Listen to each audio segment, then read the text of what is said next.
ایک چلاک لڑکا کسی سبب سے ایک کنویں پر بیٹھا رو رہا تھا کہ اچانک ایک لالچی آدمی ادھر سے گزرا اور لڑکے سے رونے کا سبب پوچھا۔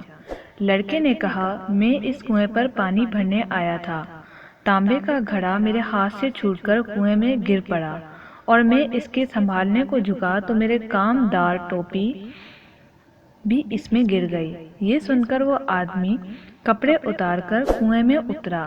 دیر تک تانبے کا گھڑا اور کام دار ٹوپی کنویں کی تہہ میں ڈھونڈتا رہا۔